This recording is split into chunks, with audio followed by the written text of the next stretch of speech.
Stress is, there's a level of tension that I sometimes feel. And I don't know if you guys feel this too, but I think there's a level of tension that we're all feeling. We're worried about our kids going back to school, our teachers who are what I consider frontline workers who are working in schools. So many people that are getting sick with COVID, many people who've died from COVID. All of these things mixed in a pot really creates this like perfect storm. So then when you throw an election year on top of it, no matter what type of election it is, it can be tough. It can be stressful, no matter which side of the aisle that you're on. So I wanted to talk about this. The first thing I wanted to say, and the first suggestion I wanted to give, by the way, is, I look at the news all the time because I'm looking at what's happening in the world and what I need to tell you guys. I need to say, I'm always looking for, okay, what do I need my favorite people in the world, that's you guys.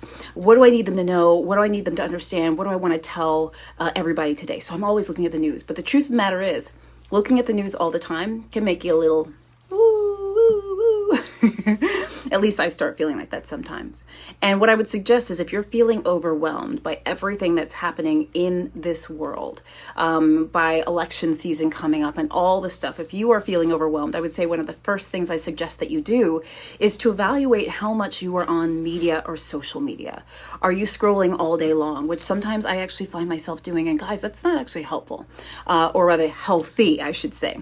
Do you always have the news on 24 hours a day? If so, are these things contributing to how you're feeling on the inside?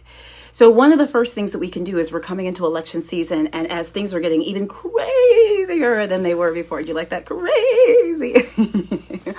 As they're even crazier than before, is to think about how how much we're plugged in to the world around us, and if that's the right way to be plugged in, and if we should be plugged in so much. The truth is that many of us probably should be taking social media breaks, and media breaks a lot more than we are. Turning the TV off some period of the day, putting your phone down, what we call tech-free times, turning it off. When you're sitting at the dinner table, I have a couple of families that I see in the office.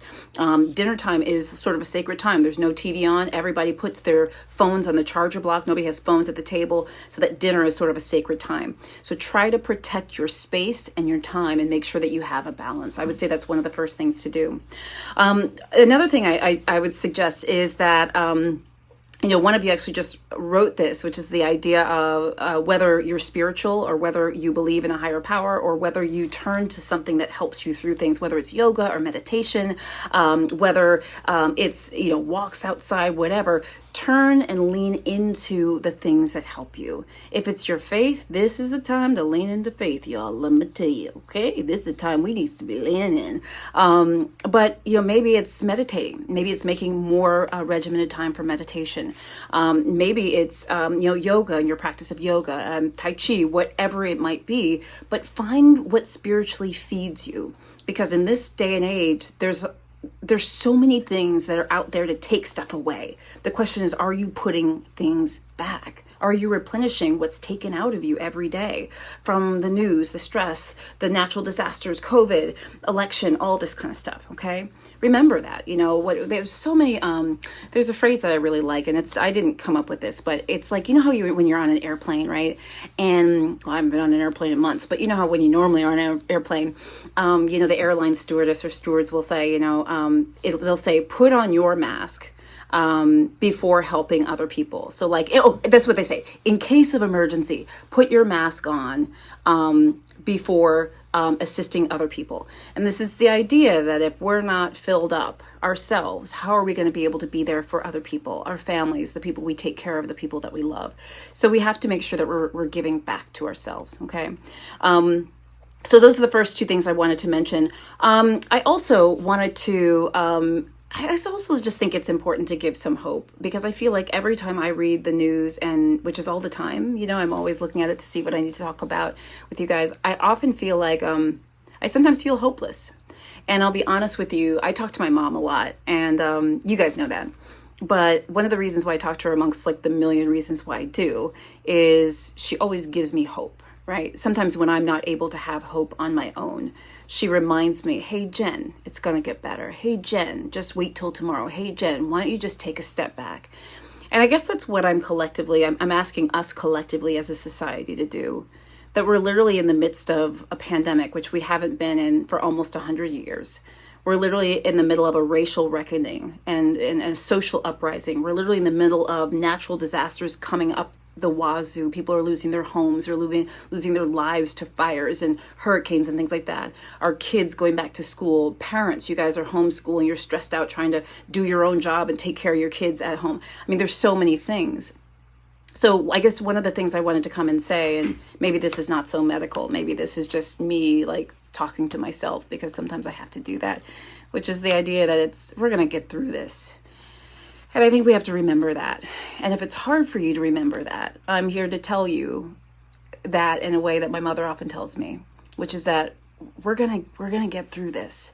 I know this seems like honestly some of the worst times ever. And I think it will go down in the history book as such in some ways.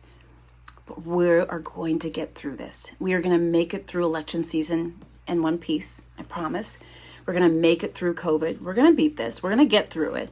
We're going to get through this. So being hopeful, I do think is important, that we have to look forward to the future and think about what we do look forward in the future. Right now, it's hard because we can't fly anywhere. We can't travel anywhere for the most part, right? Can't see our family. I haven't seen my parents and my family in like 10 months. Ooh, a little lipstick on the side here. Sorry. So sometimes it feels like, when's this ever going to end? But think about what you look forward to. Think about what you have to look forward to. So I'm here to tell us, not that I'm the authority, because I'm not, but we're going to get through this. We are going to get through this. I promise you. And then I would say probably the last thing, we are, again, coming into election season and things like that. I think it's really important to try to stay balanced as much as we can, to understand that we are going to get through election season. We will get through in one piece. We are going to get through all of this with hope. I would say that if any or all of these things makes you feel overwhelmed, like you are not able to cope very well, that you just feel like it's too much, I really encourage you guys to talk to your doctor, or consider talking to a counselor, or talking to a friend or a family member that's a really good person for you. And one of you just actually wrote in the chat, you said, surround yourself with good people. And I'm sorry I missed your name, but it was a really good thing. I think this is especially the time in life where it's often these times in life, right? This is almost like a reckoning of some sorts. There's so many things happening in the world that in some ways it's determining our relationships, but that may not be all bad. And maybe throughout some of this, we'll come to find those who are really, really good for us, and maybe those who we've grown apart from.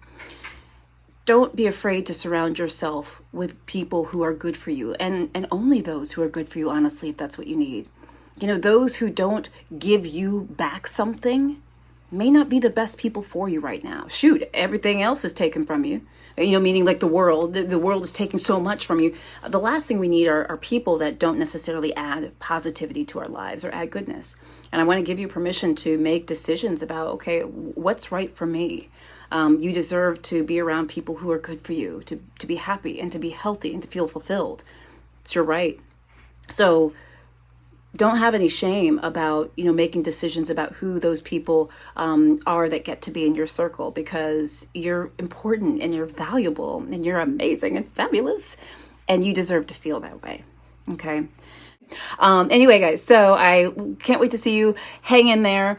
Election season, we're going to be okay. We will get through all of this. I promise you. I love you. I'll see you soon. Bye, guys.